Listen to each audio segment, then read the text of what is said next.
Shalom saudaraku yang kekasih dalam Tuhan Yesus Kristus. Hari ini adalah hari di mana kita memperingati Jumat Agung. Hari di mana Kristus telah melakukan seluruh prosesi karya keselamatan di gravirat salib itu.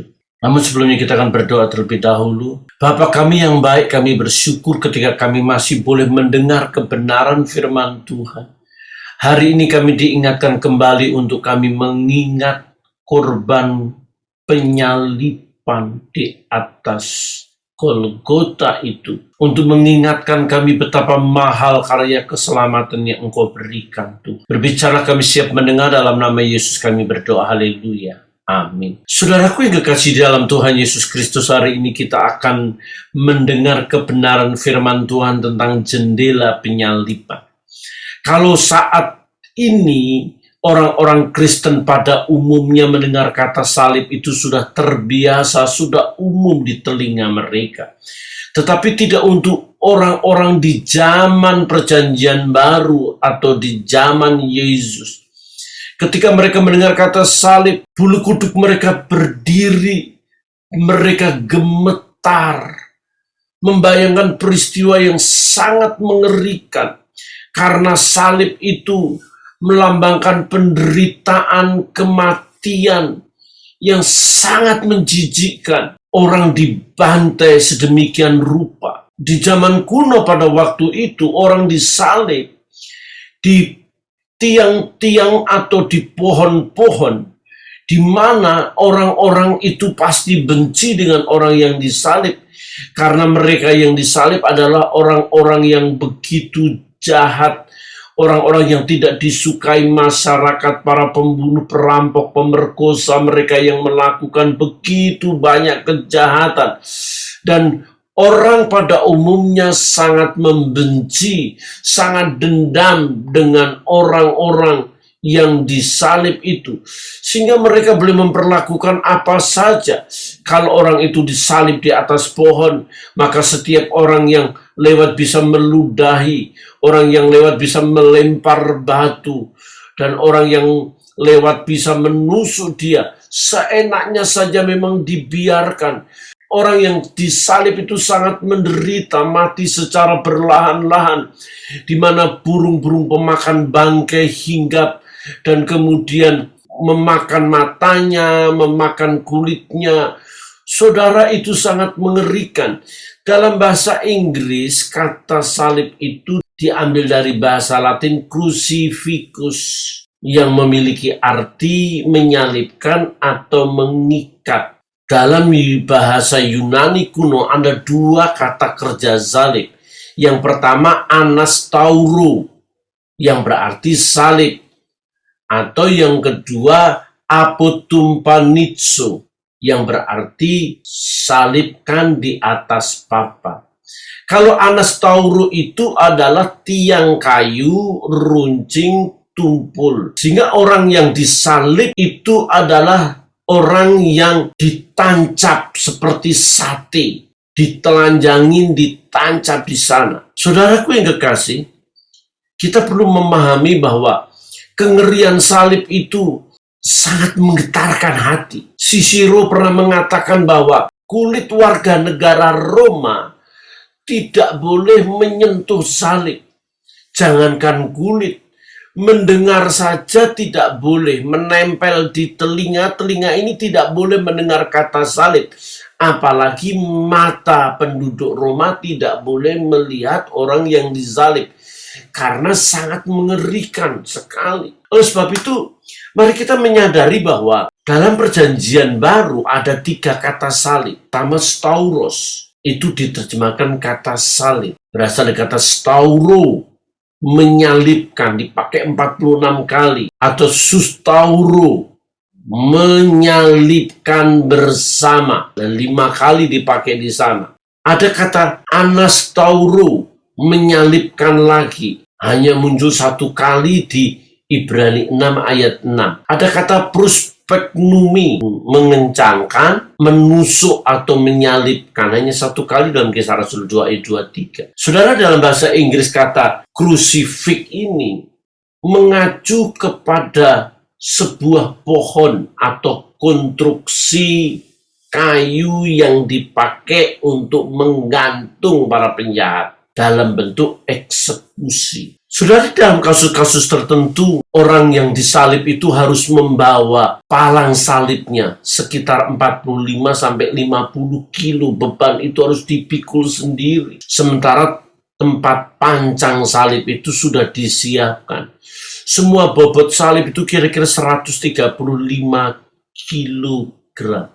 Sekali lagi kita perlu memahami bahwa kematian Kristus jauh bernilai daripada penyaliban itu sendiri. Karena banyak orang yang disalib mati sia-sia, mati konyol, mati terhina. Tetapi kematian Kristus di atas salib merupakan kematian yang mulia. Kalau orang mati di salib Jumat, itu mati kesusahan, mati malapetaka, mati penderitaan. Oleh sebab itu Alkitab berkata, terkutuklah orang yang disalib. Memang orang-orang yang disalib itu orang-orang yang terkutuk. Namun Yesus adalah pribadi yang mengambil kutuk dosa yang seharusnya manusia dapatkan. Saudara saya, kita orang-orang yang layak disalib. Di sanalah kita seharusnya berada, karena dosa, pemberontakan, pelanggaran yang seringkali menduka citakan hati Tuhan, kita layak ada di atas salib. Semua manusia generasi Adam pertama adalah orang-orang yang layak dihukum di atas kayu salib. Namun kematian Kristus sangat berarti, karena di atas kematian itu bukan melambangkan kutuk seperti orang-orang yang disalib. Memang mereka orang-orang terkutuk karena membunuh, merampok, dan melakukan perkara-perkara yang keji terhadap sesamanya. Maka mereka layak untuk mendapatkan penyaliban itu. Tetapi tidak untuk Yesus. Yesus tidak pernah membunuh sekalipun. Yesus tidak pernah berbohong. Yesus tidak pernah melakukan dosa sekecil apapun juga. Saudara boleh lihat dari kitab suci ke kitab suci yang lain. Saudara bisa melihat sejarah tentang Yesus Kristus dari Nazaret itu. Tidak pernah ditemukan satu kali pun dia berbuat dosa. Entah itu berzina, entah itu membunuh, entah itu melakukan pelanggaran-pelanggaran yang lain. Tetapi saudaraku, orang-orang Yahudi, terutama ahli-ahli Taurat, para imam-imam, memiliki kebencian yang luar biasa karena mereka merasa tersaingi, karena mereka merasa bahwa Yesus lebih terkenal, Yesus lebih mulia, Yesus lebih dikagumi banyak orang, sehingga mereka merekayasa suatu kejahatan, menuduh Yesus sebagai penista agama. Yesus diperlakukan tidak adil. Di hari Jumat itu, iblis telah merasuk di kalangan orang-orang Yahudi yang katanya ahli-ahli agama, ahli-ahli Taurat. Tetapi kejahatan mereka merupakan kejahatan tingkat tinggi, kejahatan yang ingin membantai orang lain, membunuh orang lain, membunuh saingannya. Maka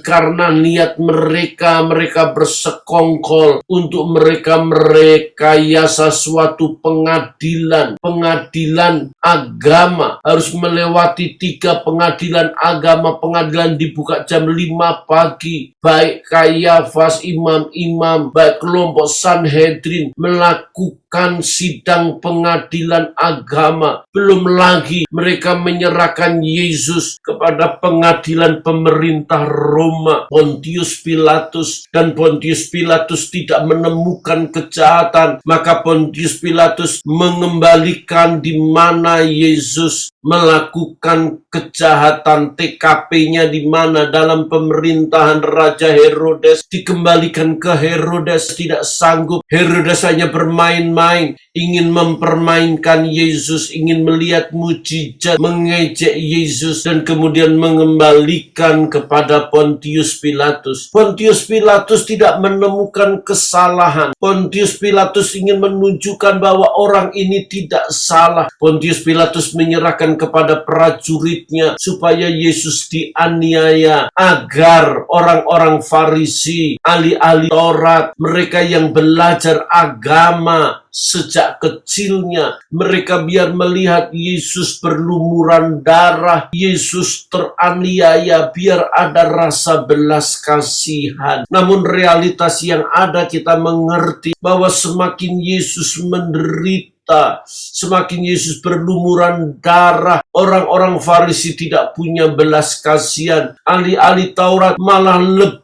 punya ambisi membunuh dengan kata salibkan dia, salibkan dia. Saudaraku yang kekasih dalam Tuhan Yesus Kristus, kita perlu memahami, perlu menyadari salib itu yang pertama kali harus kita sebut sebagai anugerah, bukan sebagai kutuk. Ada banyak hamba Tuhan tidak mau menerima salib itu karena mereka condong dalam satu ayat yang berkata terkutuklah orang yang disalib. Kita mengingat salib itu mengingat kutuk. Ya benar, tidak salah, tapi itu kutuk untuk orang-orang berdosa. Saudara kita yang layak ada di sana telah digantikan. Jadi salib itu melambangkan anugerah. Lihatlah salib, oleh karena anugerah Allah telah diberikan kepada saudara, kepada saya, kepada kita, sehingga kita tidak lagi hidup di dalam hukum dan peraturan-peraturan agamawi. Kita tidak lagi hidup dalam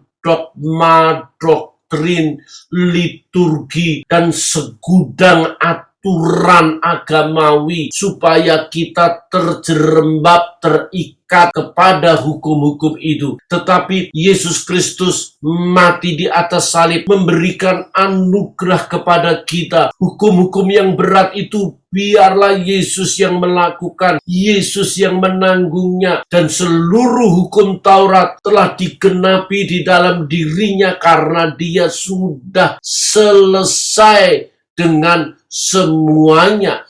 Maka dia memberikan anugerah yang besar bagi kita. Kita diberi status yang baru. Konten di dalam hidup kita dirubah. Bukan saja secara lahiriah saja kita diubah menjadi anak. Bukan saja secara status kita menjadi anak. Tetapi konten di dalamnya diubah, diperbaiki, dibenarkan, disucikan.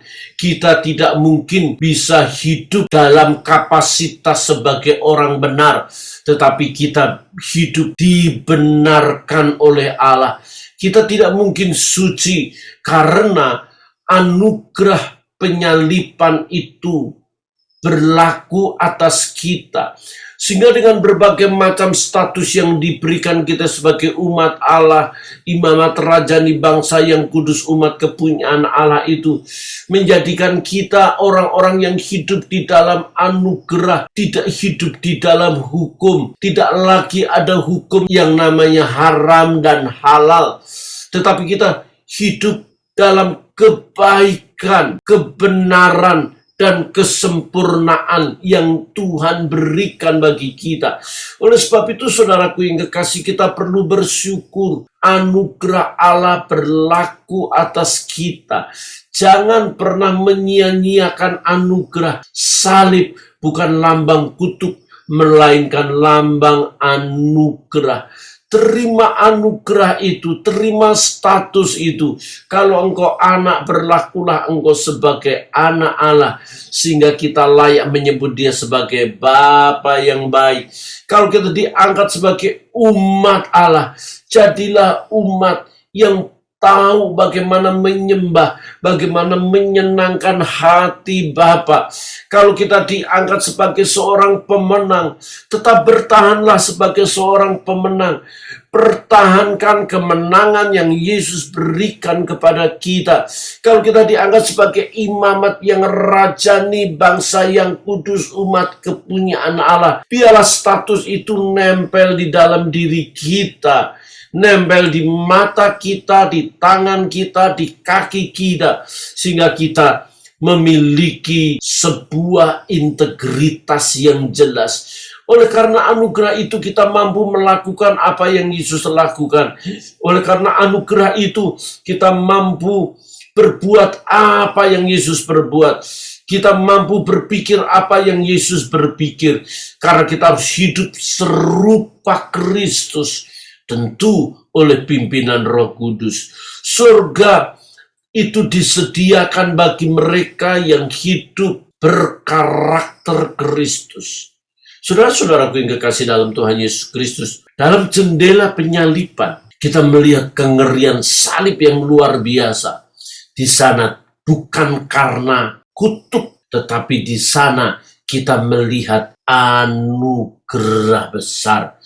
Anugerah di mana dosa kita dihapus. Bukan saja dosa dihapus, tetapi kita diberi kemampuan untuk kita hidup tidak dalam dosa, tapi dalam kemuliaan Allah. Bahkan ada deretan-deretan, urutan-urutan yang semakin indah. Kalau kita dosa diampuni, kita lemah dikuatkan, sakit disembuhkan, miskin diperkaya, kita mati masuk surga.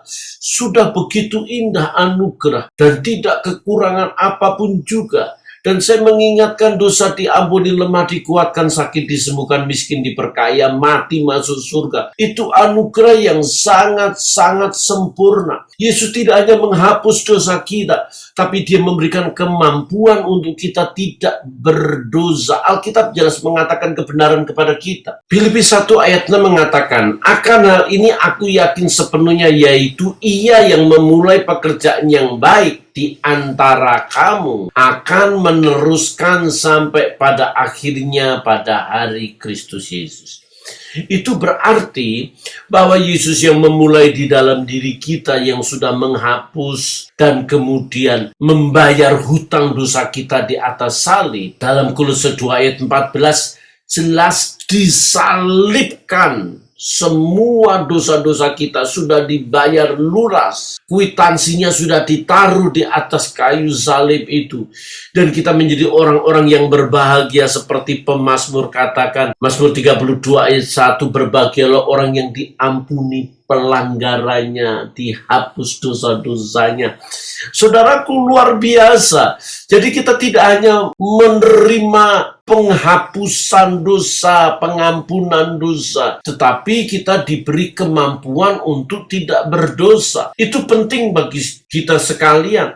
Kalau Yesus sudah menghapus dosa kita, terus kita tidak punya kemampuan untuk tidak berdosa, percuma. Dan kemampuan itu diberikan Roh Kudus kepada kita untuk kita berbuat kebenaran, melakukan hal yang terbaik, menyenangkan hati Tuhan. Oleh sebab itu, saudaraku yang kekasih dalam Tuhan Yesus Kristus, menunjukkan keadilan Allah. Dosa tidak ada yang tidak dihukum. Dosa itu mesti dihukum. Allah tidak pernah membiarkan dosa itu lewat begitu saja. Dosa itu harus dihukum. Alkitab menyatakan bahwa Allah itu tidak pernah membiarkan dosa itu tidak dihukum. Oleh sebab itu, integritas Allah tidak bergeming. Semua dosa harus dihukum. Dan realitasnya, Yesus mengambil alih keadilan Allah itu. Semua dosa sudah diselesaikan oleh Yesus. Keadilan Allah terhadap dosa sudah beres. Dosa itu sudah dihukum di atas salib. Karena di atas salib itu Yesus yang tidak berdosa dibuat menjadi dosa. Jadi seluruh dosa manusia, dosa saudara, dosa saya, dosa kita, itu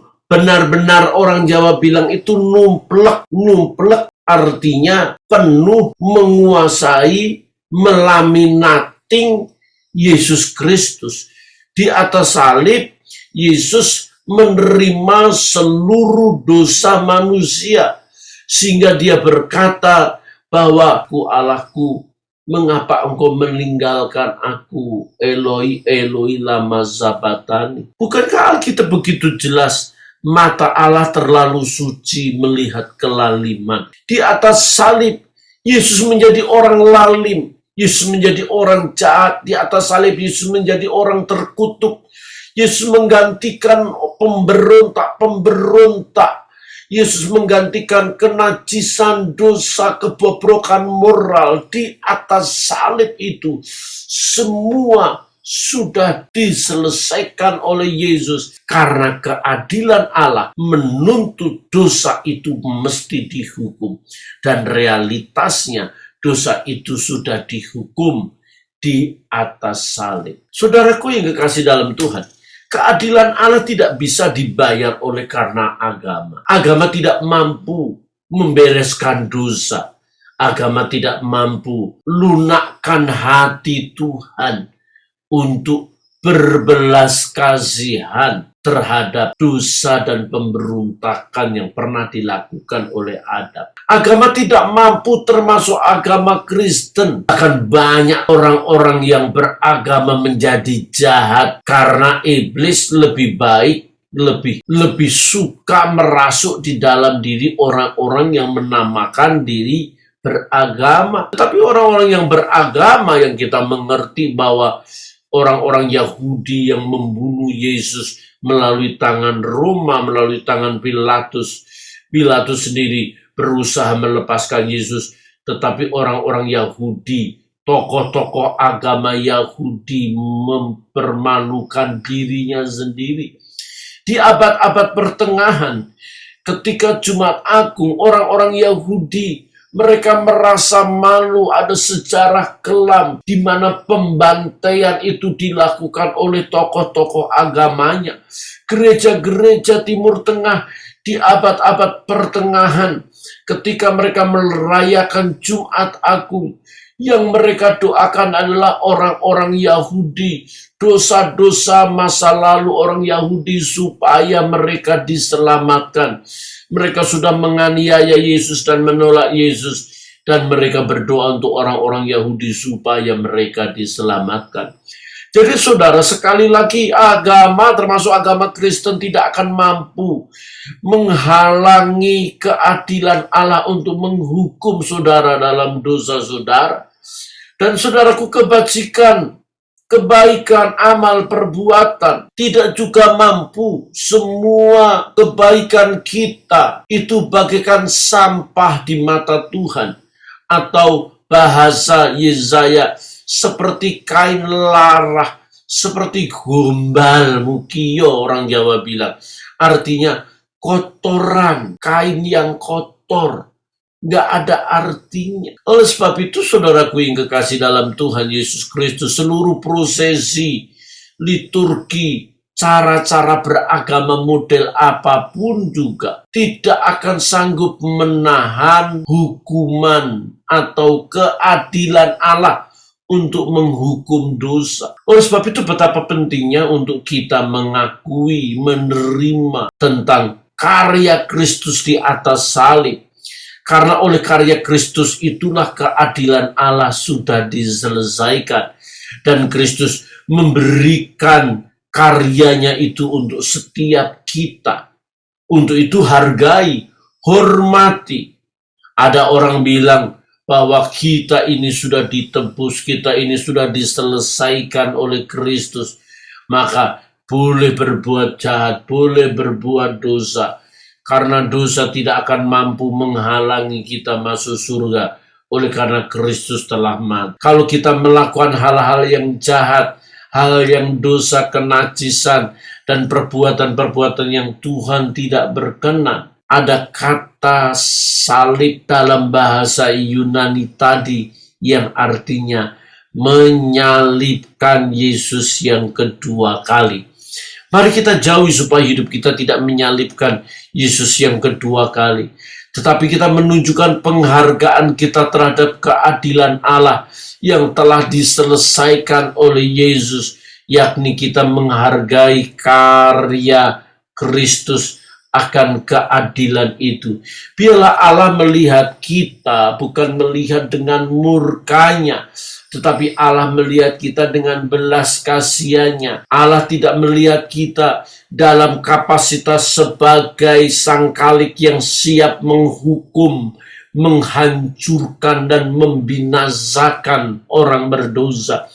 Tetapi mari kita melihat Allah sebagai Bapa yang baik, Bapa yang memberikan belas kasihan, kemurahan, kebaikan oleh karena Kristus yang telah menyelesaikan keadilan Allah. Vonis Allah itu cukup satu kali, hukuman dosa di atas salib. Sehingga Roma 8 ayat yang pertama mengatakan, tidak ada lagi penghukuman bagi mereka yang ada di dalam Kristus. Tetaplah tinggal di dalam. Ketika kita tinggal di luar, kita mengalami keadilan Allah dengan hukuman yang sangat mengerikan, yakni hukuman dosa, kebinasaan, kematian permanen, kematian yang kekal. Namun saudaraku yang kekasih dalam Tuhan, ketika kita masuk ada di dalam, selama kita ada di dalam, kita mencintai Tuhan, kita melakukan sesuka kita, melakukan semau kita oleh karena pimpinan Roh Kudus, kita bebas melakukan yang terbaik untuk kemuliaan nama Tuhan. Sehingga kita tidak lagi berada dalam tahapan kemurkaan, tapi kita berada dalam kemurahan. Jendela penyalipan ini mengingatkan kita betapa mengerikan salib itu. Kehinaan, rasa malu, penderitaan yang luar biasa di atas salib dilakukan oleh Yesus Kristus demi kemurahan, demi anugerah untuk setiap saudara saya, kita sekalian. Di atas salib itu kita melihat sebuah jendela keadilan Allah yang telah menyelesaikan dosa manusia, hanya ada di dalam Yesus dan bukan di dalam diri agama, bukan di dalam amal kebajikan dan kemurahan.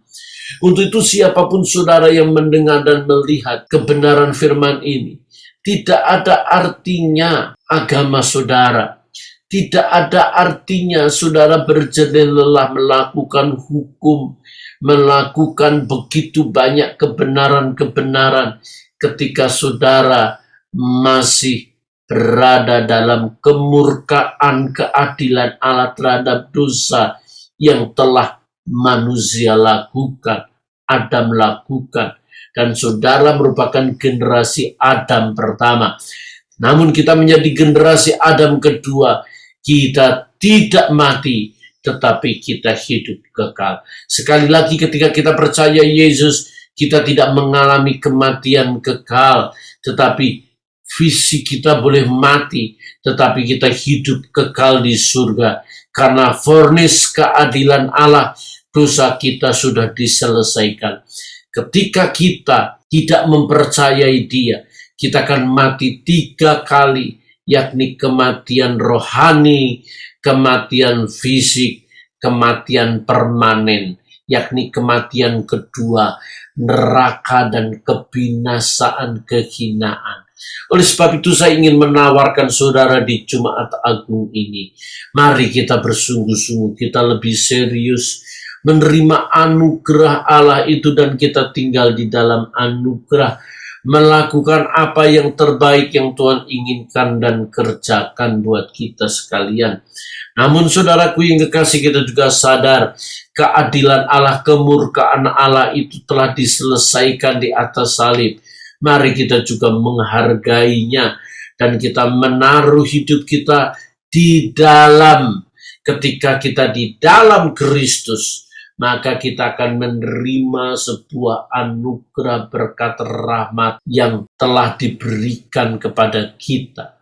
Untuk itu saudaraku yang kekasih, mari di Jumat Agung kita merenung melalui jendela penyalipan ini. Anugerah dan keadilan Allah telah selesai. Untuk itu, biarlah kita boleh sungguh-sungguh mencari dan menemukan Dia dalam kehidupan kita. Kiranya Tuhan memberkati, haleluya.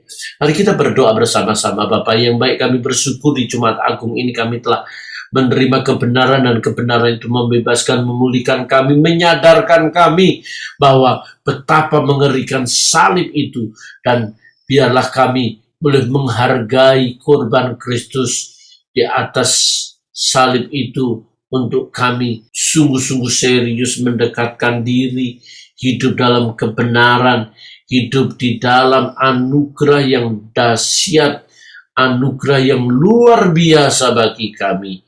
Ampuni kami Tuhan, ketika kami tidak serius, ketika kami tidak menghargai, ketika kami melecehkan anugerah itu. Kami tidak mau kami berada dalam keadilan Allah yang mengerikan dengan hukuman, namun kami mau melihat kemurahan hati Allah buat kami sekalian. Kami bersyukur dalam nama Yesus kami berdoa, haleluya. Amin. Saudaraku, terima kasih sudah telah mendengar kebenaran firman Tuhan. Saya bersuka ketika sudah like, subscribe, dan komen. Dan biarlah firman ini menjadikan kekuatan buat setiap saudara di hari Jumat Agung. Haleluya. Amin.